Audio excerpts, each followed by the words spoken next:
Here we go. My internet's lagging today, ladies and gentlemen, so you had to wait for me for a second. Thank you for holding it down. Jake, this is Braggs in the Stands, a little pregame action for you. Jake's got the light jazz vibes going. Hour and 20 minutes calm. You're gonna have cardiac arrest at least 3 or 4 times during this game, so I figured to play a little slow jazz to keep the mood somber. The calm before the storm, as they say. And we are honored to have a very special guest here joining us here tonight right away from the Under Center podcast, our guy, JJ Stankevitz from NBC Sports Chicago. This guy does incredible work all day, every day covering the Chicago Bears, and he was gracious enough to agree to join us today for the pregame show. Hour and 20 minutes before kickoff, and we cannot appreciate that enough. Yeah, thank you so much, JJ. How are we doing tonight? But, in an alternate world, I would have been in Los Angeles right now where it wasn't snowing today. I'm pretty sure. But, hey, in the basement here, you can see this is my messy office where I'll be watching the game today. Sure. Very, very palatial, I guess you could say. Not SoFi Stadium. Yes, not SoFi Stadium, and I'm sure Jared Goff is very happy about that. So what are your expectations? I listened to your Under Center podcast that you guys did on Friday with Cam Ellis, and you guys had on the announcer for the I called him the St. Louis Rams. There I go again. The LA Rams. And, it feels like this game's going to be won in the trenches. I know you're kind of leaning towards Rams, but, we're a Bears show here, so I want to know how the Bears can get this done against that defensive line inside the trenches. That's kind of where me and Jake are most concerned, is with, the offensive line handling Aaron Donald and that gang. Yeah, no doubt, Greg. Like, handling Aaron Donald is going to be the biggest thing. It's how the Bears were able to win in 2018. Aaron Donald did not make an impact in that game. The biggest thing, though, is just if their defense can create some short fields. That will do a lot to neutralize Aaron Donald. If the Rams get a lead and Aaron Donald can kind of pin his ears back and get after Rashad Coward or Alex Bars or whoever the heck is going to play at left guard, that is going to be a big problem for the Bears. I don't think this is a game where the Bears will have an easy time coming back in. The Rams are also a really efficient running team, especially on first down. So if the Bears can create some turnovers, and that starts with stopping the run early and forcing Jared Goff into some obvious passing situations. He does not have Tyler Higbee today, his security blanket tight end. That's really important. So this game is going to be, I think you're right, it's going to be one in the trenches. It's going to be a game that the Bears are going to have to do a lot to help out their offense, whether that is the defense scoring a touchdown, maybe Cordero Patterson taking a kickback. They got to do something, because I don't know how this offense scores enough points to win. They're going to need a bit of a boost today from other phases. Yeah, so definitely. Who's the one they're going to pick on? Is it Jalen Johnson or is it Buster Screen? It seems like lately they've been going at Buster. In the first few weeks, they were challenging Jalen a lot, but Teddy Bridgewater learned that lesson the hard way to start this game. Do you think that teams are going to start avoiding Jalen Johnson at this point, or is he still too young to carry that kind of a reputation? Well, you don't want to throw Kyle Fuller, so if you're throwing outside, you probably want to throw at Jalen Johnson. But I think, Greg, you nailed it with Buster Screen. He's coming off the ankle injury that limited him in practice on Saturday. He did not practice Thursday and Friday. It was important. Big news that he is active today for this game, but that matchup against Cooper Kupp is going to be big. If Kupp is beating him and Screen is maybe a step slow with the ankle, that is something that the LA Rams can pick on all day. Now, the Bears can find some ways to kind of, minimize that impact. But ultimately, Kupp is a really good receiver. He and Goff have a very good relationship. That is going to be a matchup to watch. If the Rams start picking on Buster Screen and Cooper Kupp is getting some yards there, that's going to be a difficult thing for this Bears defense to stop. But to me, like I was saying earlier, it goes back to stopping the run on first down. If you look at Jared Goff, I wrote about this in NBCSportsChicago.com in my 3 keys and prediction. Jared Goff is one of the most efficient passers in the NFL when he faces 2nd and 6 or less. But when he's facing obvious passing downs, so 2nd and 7 or more, 3rd and 6 or more, he's below league average. So that is where I think you got to get this offense. You got to throw him off schedule, off rhythm. That's something that JB Long talked about, the radio voice of the Rams, on the Under Center podcast with us on Friday, that once Goff gets kind of off schedule, that's where he struggles. But if he's able to stay ahead of the chains and, specifically with Darrell Henderson and Cam Akers running the ball, that might be a difficult thing for this Bears to slow down the Rams offense. So, JJ, I got a tough one for you because this is one I've been hearing a lot on Twitter. You get certain people that are very adamant, and we've got it from the comment section from Evan Wells, and he wants to know if you're going to ask after the game about the left tackle and the offensive line play. And I'm not saying that you guys don't, but I do think there is, Mitch, in the last couple of years, there's no pullback on how hard he is criticized after the game. You dissect every throw almost immediately. And Charles Leno has had a tough time here these last couple years. You want him to play better, but is there at any point do you think that you guys are going to start saying, like, calling for, basically saying, are you going to start calling for Jason Spriggs to go out there, or is that a bridge too far and these are mistakes that you have to accept because of who you've got? I'm not there yet, and I know that's going to piss a lot of people off, but Charles Leno, while yes, he has struggled this year, Jason Spriggs, I mean, you're talking about a guy who was signed to be a backup as a league minimum for a veteran. I don't know if you're getting that much better there, but I mean, look, if there is another bad game for Charles Leno, yeah, we probably should ask it. Hey, Matt, would you consider benching Charles Leno? Now, we had a chance to talk with Charles this week, and he said that, his coaches are telling him he's playing well. I don't know if that's, just an athlete kind of not admitting his faults or if that's really true, but that is that's something that we're hearing from the Bears, that they're not considering that right now. Now, again, that might be something that changes. If Leno's having an awful game, I mean, look, actually, if Leno can't block Leonard Floyd in passing situations, then maybe it is time to just see what else he got. That's a good point. Yeah, it's a good point. We know, everyone in Chicago knows what Leonard Floyd can do. That's set the edge against the run and not rush the passer very effectively. He's got one big game for Leonard Floyd. He's got one pass rush move. He's got one. Very famously, we've been seeing every time they're kind of breaking down one of these key throws that Foles has in the game, he always has somebody in his face, and it's always seems to be on Leno. So I'm hoping that maybe something can happen here. I was kind of disappointed that there was no Quentin Spain bringing in this week, because it seemed like the football gods kind of gave something to the Bears to say, hey, you know what? Here is an option for you. And they didn't really look into it. Do you have any idea if that's something the Bears are exploring, if they're kind of waiting to see if maybe this game somebody kind of emerges at that left guard spot? I think they're probably in somewhat of a wait and see mode based on their actions right now. And look, had they signed Quentin Spain this week, he's not going to play today. They would not have been able to get him in the building and get him acclimated fast enough. So it doesn't totally matter going against Aaron Donald. But look, I mean, the Saints have a really good front. You got Jadeveon Clowney coming up here in a couple of weeks with the Titans. Obviously, we know what the Packers can do with the Smiths rushing the passer. The Bears are going to have to figure out a way to just be better on their offensive line, and betting on Rashad Coward and Alex Bars to be that seems really dangerous to me. Yep. I think whether it's Quentin Spain or a trade target, I wrote about a bunch of guys they could trade for, like James Carpenter with the Falcons. I kind of like Zach Fulton as an option with the Houston Texans. They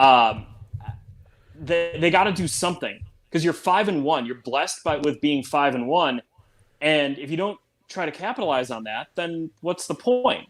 Ryan Pace has been aggressive in trading away draft picks. Be aggressive again. Now, you got a green light. You're 5-1.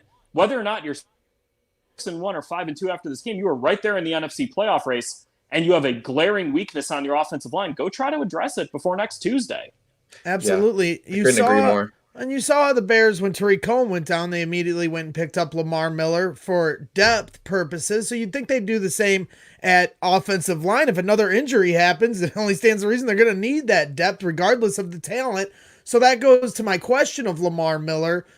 because the run game and the offensive line just seems like the key to this whole thing for the offense. So are we ever going to see Lamar Miller on this team, or is he just going to be another running back pickup that once was good and then come on the Bears and never do anything, and then a year later he'll do something for the Carolina Panthers or somebody?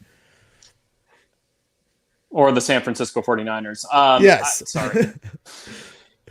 Goes on and on. Look, I mean, Charles London was Lamar Miller's running backs coach for a couple of years in Houston. He knows him better than a lot of others. And look, if Lamar Miller could help the Bears out, he'd be active right now. It's not like they are missing that, I don't think. I think what they're missing is just blocking. Like, the problem is not David Montgomery here. Right. You don't think? How do you think Montgomery does in checkdowns situations? Because I feel like missing Tariq. Well, yeah, he was just so much better at those quick check down and go. David, it feels like it takes his legs a little bit to get going. Maybe I'm wrong on that. Yeah, no, you're not totally wrong about that. I'm talking more about just like the running plays in specifically where Montgomery. Like I broke this one down on NBCSportsChicago.com with Adam Hogue last week, where there was a play against Carolina in the first quarter. It was a first down. Matt Nagy really tried to establish the run. He ran it a lot on first down in week 6. There was a play where Rashad Coward and Cole Kmet both pulled from the left, and they came across the formation. And there were 2 linebackers that they needed to block in the hole. Kmet hit one. Coward got in the hole, froze, turned to his left, hit the guy Kmet was blocking. Shaq Thompson comes into the hole. Montgomery has to stop on a dime, tries to cut back. Cody Whitehair gets beat by Brian Burns. Brian Burns makes a tackle. It's a 1-yard gain. Like that stuff is not on David Montgomery. But the offensive line, just the blocking assignments have been so inconsistent that, we heard all about how this is going to be, the coaching was going to do, have the big change with Juan Castillo coming in. And that was going to be the thing that fixes this offensive line. But when guys are still missing assignments, and I understand Rashad Coward never played on the left side of the line before, last week. But and also Juan Castillo was not with the Bears last week because he was quarantining at home. Right. That stuff is still unacceptable no matter what the circumstances are. You got to get your assignments right, whether that was on Kmet or Coward. I tend to think it was on Coward. They got to get those assignments right, because if they were out there just getting their butts kicked, which might happen tonight, that would be one thing. But when they're not getting their butts kicked and they're just doing dumb stuff, they're missing the details. That is where I'm sure it just infuriates Matt Nagy 100% and leads him to not trust his run game.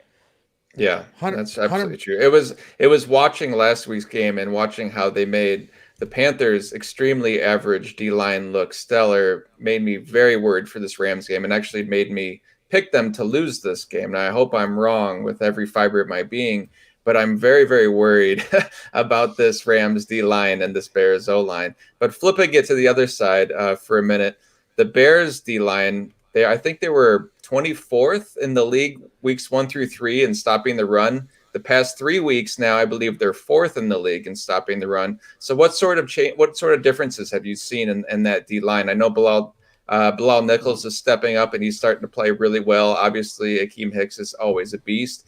Mario Edwards is playing well. I mean, what are you seeing from that D-line that make you think that they can stop a pretty potent rushing attack against the Rams? Yeah, I think it also goes back to the linebackers. Like Roquan Smith's run fits against Carolina were really good. Not actually the case against Tampa. Their run defense against Tampa was a little porous with Roquan missing some tackles. Roquan came out and played like a guy who was really not happy with that Week 5 game against Tampa. Right. Look, I think the run defense is still a slight weakness. It's not maybe as big of a weakness as it looked early in the season, but it still is an area that teams are going to attack. The good news is that, look, if you try to run the ball on a 75-yard drive, the Bears are going to get a stop. Like, their defense is still good enough that they're going to get a stop. That's why their third down percentage is so good. That's why their red zone percentage is so good. You got, like, in today's NFL, you got to be able to pass the ball, and you can't pass the ball in the Bears right now because they're hitting home with 4. You've got Kyle Fuller in the back end who's playing like a maniac. Jalen Johnson playing really well, like we talked about earlier. And then the back, Tashawn Gibson, I think, has been a tremendous pickup for the secondary, and no one's throwing at Eddie Jackson. So It's almost like, what do you do? It's really hard to kind of pick your poison against this Bears defense. And you can only run it so much before the Bears are going to get a stop. And I think that's what's working right now for them. You're exactly right, which is why I have the Bears winning 17-6 or 3. I forget what I told Kevin in the midway minute, because I think that they're not going to be able to, there is no, you're playing chess with these guys. There's no move you can make. They've got all the players at every level on each side of the ball now. Robert Quinn, people are like, oh, what's Robert Quinn been doing? He's flying around, And so this is a great defense, and I expect Jared Goff to have fits tonight. I'm sure the Bears offense will have their own problems, so it'll be a battle of whose problems are less. But I just think the Bears give people more problems. So I want to know from you, JJ, so while we cut you loose here and let you get back to your family before the Bears game gets started, what are your final score prediction? I know you said on your under center you had the Bears losing, so I'm hoping you've changed your stance. But last time you were on with us, you picked the Bears to lose, and you were wrong. So feel free to be wrong again here on Brags in the Stands, my friend. Yeah, well, I'm picking the Rams to win 19-17. So yes, I could very well be wrong. My predictions are 4-2 this year. So that's not bad. That's what I got. Yeah, but Greg, this team's not easy to pick either. No, they're not. Greg, no. I would have left this show if you picked the Bears to lose. Like, come on. I picked them to lose once, and one time, and I got it wrong. They won. So then the next week I picked them to win, and then they lost. So then I started spinning. I just went back to picking them to win by 2 touchdowns every game. They're not going to. They're not the 72 Dolphins. So I totally understand that. But look, I think this is a low scoring game that becomes kind of a grind. I think LA in the end, though, that Aaron Donald matchup.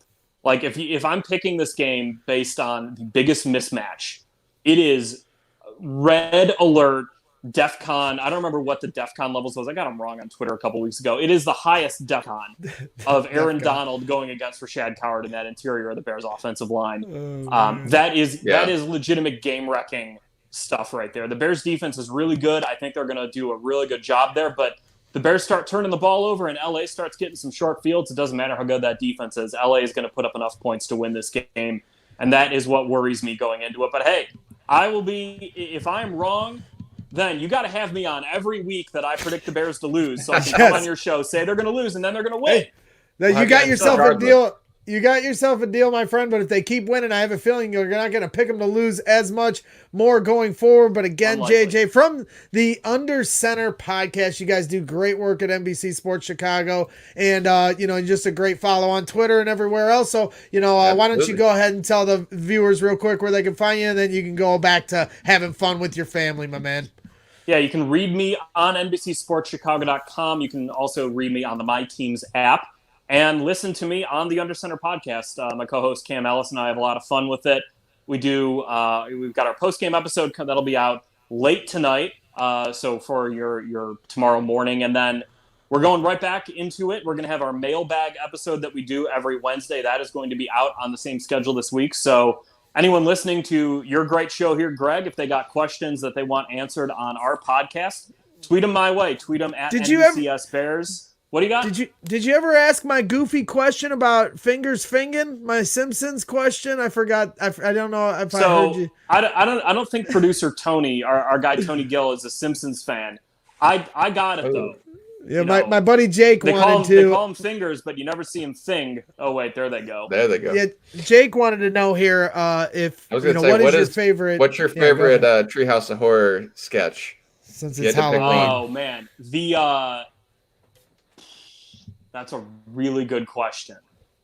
The election one? So we are in an election year. Yeah. Well, I mean, without a doubt. Always, not forward, not backward, but always twirling. Twirling. I was also going to say the one. That's Matt Nagy. Yeah. I was going to also say that the one where all the advertisements come alive, like the Lard Lad donut rings the doorbell and is just peering in. Yes. That's the election one is absolutely classic. Bart's twin up in the attic. That's a good one too. I mean, the election one's got so many quotable lines. Like, what is this? Some kind of tube? Yeah, I love the part where they're like, "I'm looking forward to an orderly election that will negate the need for a bloodbath or something." It's Yeah. just Well, I believe classic. I'll vote for a third-party candidate. Go ahead, throw your vote away. And then Yeah. Ross Perot punching a hole Ross in his Perot, hat. yeah. I love Yes. the one where they bring the dead back and they kill Zombie Flanders. That's classic. So That many one's great ones. Yeah, But I always look forward to that so much when I was a kid. Yeah, absolutely. So JJ, we wanted to share a little Simpsons love with you because we know how much Love you it. love the Simpsons. So Yep. yeah, enjoy your night, my man. Can't thank you enough for popping on with us. You're a really Yeah, good thank you man. so I was out much. there working hard in the rain and thought I'd shoot you a text, and for you to agree to come on like that means a lot and shows a lot of who you are as a person. So you are getting that Christmas card. I'll be sending it to you here come Love it, December yes. 25th, my man. So enjoy the game. I hope you're wrong, but I always love your coverage, and enjoy the night, my man. Bear down. Thank you All so right, much. you guys are the best. Thanks for having me on. Looking forward to the next one. Yes, sir. JJ, All right, man. Yes, Love JJ. JJ Stankevitz from the Under Center sorry. podcast. Oh, you're good. You're Killed good. killed the graphic. No, well, I can only hit pictures because my internet's running so slowly that I'm not allowed to hit any of the videos. I've got my new Bears hood, not a hoodie. This is a sweater I picked up at the Bears gift shop. They still got the gift shop open at Soldier Field, so I made my first trip to Soldier Field this year. You see the new video boards to the left and right of those the are main cool. Marquee of Soldier Field. And they change. It's pretty neat, and then show the Chicago Fire stuff. Here's a picture of our guy Papa Bear Hallis, and so had to get some new threads. Got a new hat, trying to switch it up. I'm a creature of habit. I always wear the same stuff, and if I'm going to be on video wearing the same things every Friday, people think I don't shower. But I'll tell you what, Jake, I did bust out these for game day today. I got the original game worn socks, so that's how you know it's game day, my friend. Look You at ready those for this games. thing? So what are you feeling, Jake? There's some You heard from me. I think the Bears are going to win and keep the Rams out of the end zone. 17-6, 17-3, something like that. Epic defensive shutdown. Khalil Mack, Keem Hicks, the whole bit. What do you think is going to happen tonight? I'm hoping for a Bears win. Really, the thing that bothers me is what we spent most of the time talking about with JJ, and that's just the O-line. Like you said, it's a major mismatch. And I don't know how many times Foles has to do the unimaginable and make these big time throws with a guy in his face. I don't know how much time he's going to have tonight, but I can foresee that being an issue. I did pick the Bears to lose this one 17-13, but I desperately want to be wrong. I did that as a kind of reverse psychology thing because I picked them to lose against Tampa, and I'm hoping that to be wrong. But hey, the Bears show up on Mondays. They always play up to competition. Yep. I think they can scheme around the absolute dysfunction of this O-line, and they can put a game together. I think Allen Robinson's going to have a tough time tonight against Jalen. I think that'll be a battle. So we need Mooney to step up. We need Anthony Miller to step up. We need 100%. the tight ends to step up because someone other than Allen Robinson is going to be doing work tonight. Yep. So Darnell Mooney, Cash Mooney, baby, you gotta get him to step up. I saw our guy Samir got his shirt. I should have put it up because he took a picture of it, but he got the Cash Mooney shirt in the mail just today, my man. That's who needs to step up. Darnell Mooney. We haven't seen him have a big game in a few weeks. And it seems like, he's always open downfield. If this offensive line could just give a little more time for Nick Foles, you feel like maybe he could hook that up. That's what we need to open up the big plays. It's a check down, touchdown offense. And unless you're holding the blocks, all you're going to be throwing is check downs. So that's to me what I'm looking at. Yeah. Part of the key, I think Jared Goff is good for at least one turnover. I know agree. this Bears defense is absolutely solid. I think, controlling time of possession is going to be absolutely crucial for the Bears tonight. So can they do it? Absolutely, they can do it, but they do need some of these guys. Jimmy Graham could, him having a great night tonight would be absolutely huge. Cole Kmet hopefully gets some more playing time, gets a little more time than Demetrius Harris has been getting. He's playing well. He's blocking well. He's doing what's asked of him. So I'd like to see more of him. Let me ask you this, Jake. We got David Parrish in the chat, our guy from the mean streets of the Lakes of the Four Seasons, the region, as we call it. He wants to know, would you take the over-under on 58 yards for the run game? That sounds pathetic and putrid, but might be a legitimate. You take the under. I would take the under just based on what we saw last week against the Panthers, who were giving up rushing yards like crazy to any other team not named the Bears. And then they come in and I don't even know if they put up 58 rush yards against the Panthers. So I would take the under, but what do I know? I mean, I'm hoping that they can put a game together. Well, that's why I brought it up, because we have our in-house gambling expert here at Brags on the Stands, and he normally joins us, and his name is Johnny B. And his segment is called Johnny B for 3. And I asked him tonight to put together a little video for some prop bets that you guys can make during the Bears game. On Fridays, he gives away picks for games, and he gave away 3, and he always hits them because that's what Johnny B does. So I thought, hey, we need to keep on this gambling kick, and we need to make some give out some prop bets. These guys are sitting at home watching the one game tonight, have a chance to make some money from their couch. So Johnny B, being the man that always comes through in the clutch, he gave some prop bets out. So we have a video for you to share right now. Johnny B-Side here. Remind you to watch Brags in the Stands pregame show today with Greg and Jake. I'm going to throw you a couple prop bets out there. I'm going to take Nick Foles over 249.5 passing yards at plus 108. Jared Goff over 0.5 INTs. 1 interception, you win. That's a minus 134. Pick the first player to score a touchdown today. Prop bet. I'm going to go with Allen Robinson at plus 950. The monsters of the Midway are coming. Ooh, don't be scared. Woo! Let's go. I love that. Classic. He's always got a line for something. He's a brilliant entertainer, that man. 100% he is. And it seems, doesn't matter what video we play, Jake, my internet's going to lag for what was that, 13 seconds before it brings me back. So you got to figure, whenever we play a video, you just got to figure out. I'll just keep talking. You got to figure out something for those 13 seconds. And then I come back babbling like a moron. So that's what you get here at Brags in the Stands. You get a lot of fun stuff. And we wanted to bring you a quick little pregame show. We're just under an hour away from kickoff now for Bears Rams Monday Night Football. We cannot be more excited. We're not talking about who was right and wrong about quarterbacks here. We're not arguing about whether Tom Brady should be shaking hands with people. We're talking about Bears versus Rams for the chance to be the best team in the NFC. Eyes on the prize here, people. I'm excited for this. If the Bears win this game, they have a chance to fight for the top seed in the NFC and get a bye in the playoffs. That's what I'm thinking about. 6-0 in the conference is absolutely huge. And against these teams that you're beating in the conference that are teams that are likely you're going to be fighting for spots for. It's not like you're beating the bottom feeders. You're beating the Rams. You're beating the Bucks. Those are the teams. The Tampa win was huge. This game is huge, obviously. Next, we have this slate of 3 games is really tough. You got Rams tonight, Saints, and then Titans. Those are 3 extremely tough opponents. I love that the Saints are coming to our house. I hope that we get some of the snow next weekend that we're getting today.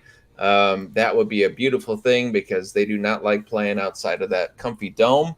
Right. But this is huge. I mean, winning tonight is giving you a little bit of leeway to drop one of the next 2 after that. So I want this game really, really bad. I love the Bears next week against the Saints. Maybe I'm in the minority there, but I do love them in that game. But still, this is absolutely huge. This is crucial. This is what good teams do. They win games like this. They won games like this in 2018, and they need to do it again 100%. Tonight if they're going to establish themselves as an actual contender in this league. Yeah, it's exciting. As you said, the Bears play well on the primetime stage. They've actually had some of the most prime Monday night appearances since like 2010. So I know everybody thinks the Cowboys are America's Everybody team, loves the Bears. Everybody loves the Bears. And other teams do, but nobody grabs ratings like these Bears. You know why? Because we have fun. And I know the video, when I hit it, it always makes me lag, but I can't help myself. We got some people in the chat. We got to show what we're all about here at Brags on the Stands. And this is why people love the Chicago Bears, because they make plays and they have fun doing it. So I want to share Kyle Fuller making plays on these Rams here 2 years ago at Soldier Field, and it was quite a moment.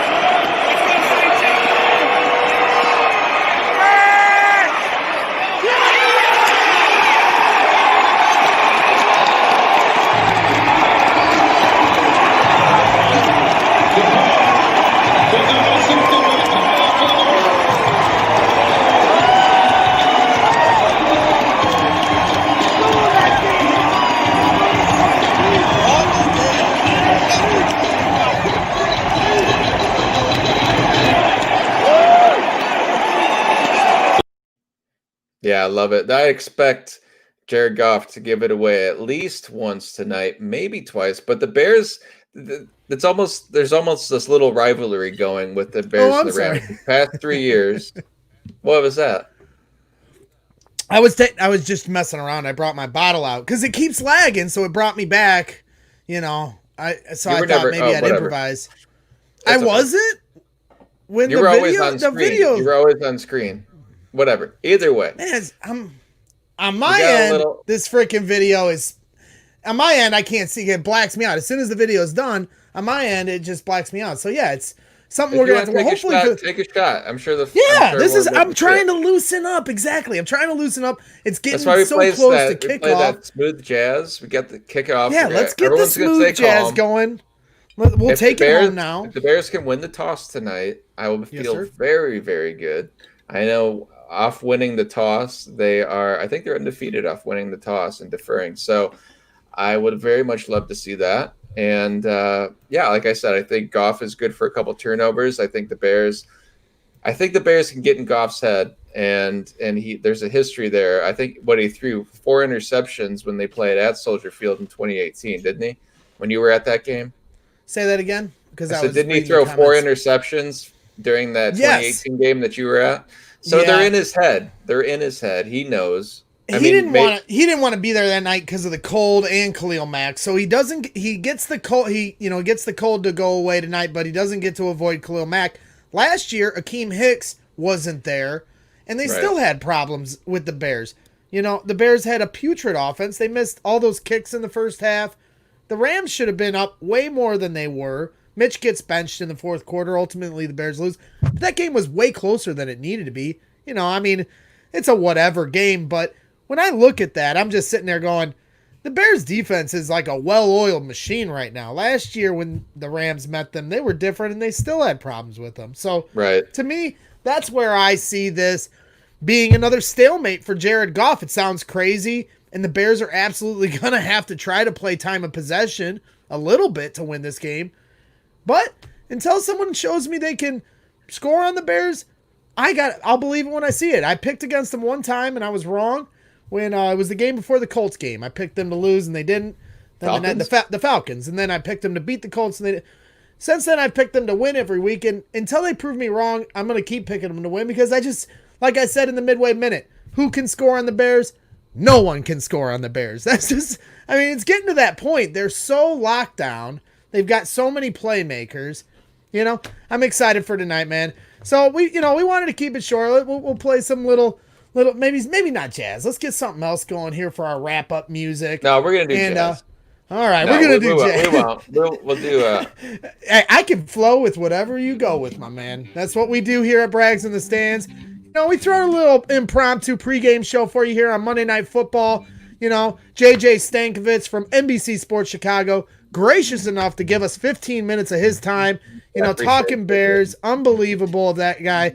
Really, really, really nice of him. And we look forward to bringing him back. And hopefully he's wrong. And as he said, if he is wrong, then every time he picks the Bears, hopefully Jake's wrong. Hopefully everyone, all those, all the Chicago writers also picked against the Bears. So we shall see, my friend. But if he is wrong, he said he'd come on every time he picks them to lose. So that is something to look forward to because I feel like the Bears are going to win.